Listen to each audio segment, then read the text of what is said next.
अस्सलाम वालेकुम नाजरीन, क्या हाल चाल है? ठीक ठाक हो? गल एक सुनाई भाई जनाब, बहुत ही प्यारी। तो मैं तुहानू सुनान लगा। कई बुढ़ियां जिन्ना बड़ा आलख होंदा, बहुत ही आलख होंदा। यानी जिहड़ी बुढ़ी सुबह लेट उठन की आदि होए ना, वो समझ लो उहदे च आलख है। वो आलख ही है। तो वह जनाब वह ना मिशन यहो होंदा फिर कि मैं कितने वक्री रहां, मैं यानी कट्ठी ना रहां, टब्बर च ना रहां, मैं वक्री रहां। इस तरह किसी कुड़ी का विआह होया, वो जनाब आलख बड़ा ही। तो उन्होंने सस सौरे ने उठाना तो उन्हें उठना ना। उन्हें जनाब उन्हें आख्या कि इन्होंने तो मैनू सौन नहीं देना। उन्हें अपने बंदे ने आख्या कि तू ना वखरा हो तो जनाब इतों चलीए कितने शहर च जिथे तू नौकरी करना, मैं उत्थे रहना, मैं इत्थे रहना ही नहीं। भाई मुंडा वो बड़ी चाहत करता ही। उन्हें पहला मुंडे नाल चाहत कर करके ना मुंडे नूं अपने काबू च कर लिया। जो काबू च हो गया उन्हें उन्हें आख्या कि मैं नहीं रहना इत्थे। तो वो चाहती थी कि मैनू कोई काम धंधा ना करना पे, ना मैनू कहन सुनने वाला कोई होवे, तो मैं होवां तो मेरा बंदा होवे। तो जनाब अपनी मर्जी की मैं जिंदगी तो लाइफ गुजारा, अपनी मर्जी नाल सोवां, अपनी मर्जी नाल उठां। चलो जी, मुंडा वो लग गया थले। समझ लो इस तरह समझ लो कि वो प्यार च पागल हो गया। पूरी वो गल मनता ही, सुनता ही वो गल। उन्हें आख्या ठीक है। वो जनाब वो माँ प्यो ही सन, और कोई भैन भरा भी नहीं सी। वो दोवां नूं छड्ड के वो शहर च लैके जनाब बुढ़ी नूं अपनी नूं चला गया। बुढ़ी नूं लैके शहर चला गया। दोवें रह गए, माई ते बाबा रह गए कल्ले। उत्थों जनाब वो जैक लगा, वो जनाब सऊदी अरब चला गया। सऊदी अरब चला गया, उत्थे जनाब वो कम करता रहा सऊदी अरब। तो बुढ़ी जनाब शहर च अपने मौजां करती रही है। माँ प्यो पिछे औलाद के फिक्र च, उन्होंने जनाब टेंशन च मुकदे मुकदे वह प्यो मरी गया। माँ जड़ी है वो जनाब बड़ी बीमार शमार। तो वो जनाब उत्थे ना उन्हें 12 हज की उमरे किते। उन्हें हज भी किते, उमरे भी किते। जो सऊदी अरब गया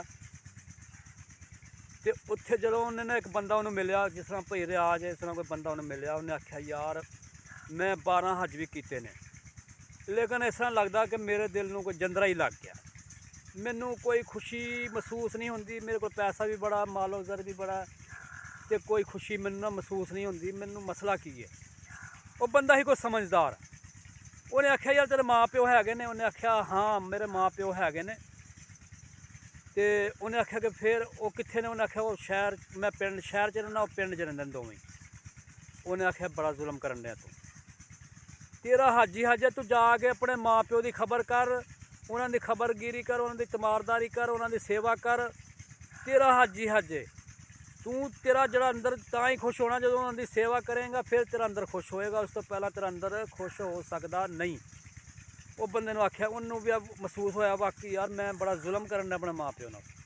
उतों जनाब वो आया सऊदी अरब तो अपने घर आया, उतों घरों टुरया। बुढ़ी तो नहीं आने तैयार हुई, आप ही टुरया। वो तकरीबन 15 साल बाद वो पिंड वड़िया। जो पिंड वड़िया ना, वो लोग वो शक्ल भी भुल गए हैं। जी नई जनरेशन होंगी वो नहीं शक्ल याद रखती। उन्हें एक बंदे यहो जी उन्होंने पुछया जरा उन्होंने नहीं सी पछाणदा, नहीं सी जानदा। उन्हें आख्या यार इत्थे फलाना बंदा रहिंदा ही, ते ओहदी एक घर वाली रहिंदी ही, ते उन्हां दा एक मुंडा ही, ओहदी की सूरत हाल है? उन्हें आख्या जो बाबा ही वो तो हो गया फोत। जोड़ा मुंडा ही उन्हें उन्हें वो बड़ी जास्ती की, उन्होंने छड्ड के वो चला गया। बुढ़ी के कहण ते निकल गया। तो उन्हें बड़ा जुल्म किया अपने माँ प्यो नाल। वो बंदा उन्होंने दसन दिया था। हुण माई उन्होंने जनाब बीमार रही है, उन्होंने कोई उठा छड्डदा ही, कोई खुआ छड्डदा ही तो खा लैंदी ही, कोई प्या छड्डदा ही तो पी लैंदी ही। तो फिर उन्होंने आस्ता आस्ता उन्होंने फालज पै गया। हुण वो मंजी ते पई है। कोई उन्होंने चुक के पेशाब करा छड़े तो कर लैंदी है, कोई उन्होंने खुआ छड़े तो खा लैंदी। बहुत ही माड़ा उहदा हाल है। भाई वो अखां च अथरू आ गए। गया अपनी माँ को मिलया। उन्होंने यह दिल च आया कि हुण मेरी माँ ने मैनू डांटना, मैनू जनाब गल्लां सुनानियां ने। वो लेकिन फिर भी माँ उन्होंने वेख के ना बड़ा खुश हुई।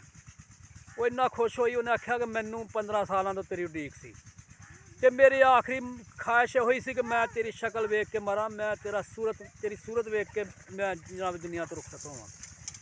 तू आ गया तो समझ लो मेरा सारे जोड़े मसले ने हल हो गए ने। तो भाई यह जी सूरत हाल होंगी ना, माँ प्यो का दिल होंगे कि वह 15 साल उन्हें जास्ती की। 15 साल बाद आया, फिर भी माँ ने वो कोई गिला शिकवा नहीं किया। उन्हें ऐसे चले आ गया। बड़ी गल है वो जी ख्वाहिश सी ना, ਉਹ ਪੂਰੀ ਹੋ ਗਈ ਕਿ ਮੇਰਾ ਬੱਚਾ ਮੇਰੇ ਕੋਲ ਆ ਜੇ ਤੇ ਆਖਰੀ ਦਿਨ ਮੈਂ ਉਹਨੂੰ ਨਾ ਆਖਰੀ ਵਕਤ 'ਚ ਉਹਨੂੰ ਵੇਖ ਲਾਂ।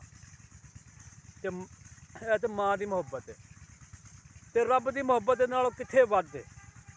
ਅੱਲਾ ਜਨਾਬ ਬਹੁਤ ਹੀ ਆਪਣੇ ਬੰਦਿਆਂ ਨਾਲ ਪਿਆਰ ਕਰਦਾ। ਅੱਲਾ ਨੇ 100 ਹਿੱਸਿਆਂ 'ਚੋਂ ਇੱਕ ਹਿੱਸਾ ਜਿਹੜਾ ਨਾ ਸਾਰੀ ਮਖਲੂਕ 'ਚ ਵੰਡਿਆ ਮੁਹੱਬਤ ਦਾ। ਉਹਨਾਂ 'ਚ ਜਾਨਵਰ ਲਾ ਲੈ, ਬਿੱਲੀ ਲਾ ਲੈ, ਜਨਾਬ ਗਾਈ, ਮੱਝ ਤੇ ਔਰਤ, ਇਹਨਾਂ ਸਾਰਿਆਂ ਨੂੰ ਇੱਕ ਹਿੱਸਾ ਵੰਡਿਆ। ਹੁਣ ਤੁਸੀਂ ਵੇਖੋ ਜਿਹੜਾ ਚਲੋ ਇਨਸਾਨ ਦੀ ਤਾਂ ਕਹਿੰਦੇ ਆ ਜੀ ਇਹਨੇ ਕਮਾਈ ਖਾਣੀ ਹੈ ਤਾਂ ਔਲਾਦ ਨੂੰ ਪਾਲਣ ਡਿਆ, ਇਹਨੂੰ ਸਾਂਭਣ ਡਿਆ, ਬਈ ਇਹਨੂੰ ਆਸ ਹੁੰਦੀ ਹੈ ਕਿ ਆਖਰੀ ਉਮਰ 'ਚ ਮੇਰੇ ਇਹ ਜਨਾਬ ਮੇਰਾ ਸਹਾਰਾ ਬਣਨਗੇ। ਲੇਕਿਨ ਜਿਹੜੀ ਗਾਈ, ਮੱਝ ਹੁੰਦੀ ਹੈ, ਬਿੱਲੀ ਹੁੰਦੀ ਹੈ, ਕੁੱਤਾ ਹੁੰਦਾ ਹੈ, ਇਹਨੂੰ ਤਾਂ ਨਹੀਂ ਨਾ ਆਸ ਹੁੰਦੀ। ਉਹ ਵੇਖ ਲਓ ਫਿਰ ਵੀ ਕਿੰਨੀ ਆਪਣੇ ਜਨਾਬ ਬੱਚੇ ਨਾਲ ਕਿੰਨੀ ਮੁਹੱਬਤ ਕਰਦੇ ਨੇ। ਕੁੱਕੜੀ ਆਪਣੇ ਬੱਚੇ ਨੂੰ ਕਿੰਨਾ ਸਾਂਭਦੀ ਹੈ। ਇਹ ਲਾਏ ਤੇ ਉਹਨੂੰ ਪਤਾ ਹੈ ਇਹ ਬਿੱਲੀ ਆ ਜਾਏ ਤਾਂ ਉਹਨੂੰ ਪਤਾ ਕਿ ਮੈਂ ਬਿੱਲੀ ਦਾ ਮੁਕਾਬਲਾ ਨਹੀਂ ਕਰ ਸਕਦੀ, ਲੇਕਿਨ ਉਹ ਉਹਦੇ ਸਾਹਮਣੇ ਖਲੋ ਜਾਂਦੀ ਹੈ ਕਿ ਮੈਂ ਪਹਿਲਾਂ ਤੂੰ ਮੈਨੂੰ ਮਾਰਨਾ ਫਿਰ ਮੇਰੇ ਬੱਚਿਆਂ ਤੱਕ ਤੂੰ ਜਾ ਸਕਣੀ, ਉਸ ਤੋਂ ਪਹਿਲਾਂ ਤੂੰ ਮੇਰੇ ਬੱਚਿਆਂ ਨੂੰ ਨੁਕਸਾਨ ਨਹੀਂ ਪਹੁੰਚਾ ਸਕਦੀ। ਆਪਣੀ ਜਾਨ ਤੇ ਖੇਡ ਜਾਂਦੀ ਉਹ ਕੁੱਕੜੀ ਜਿਹੜੀ ਹੁੰਦੀ ਹੈ, ਮੁਰਗੀ ਜਿਹੜੀ ਹੁੰਦੀ ਹੈ ਬਿੱਲੀ ਦੇ ਸਾਹਮਣੇ।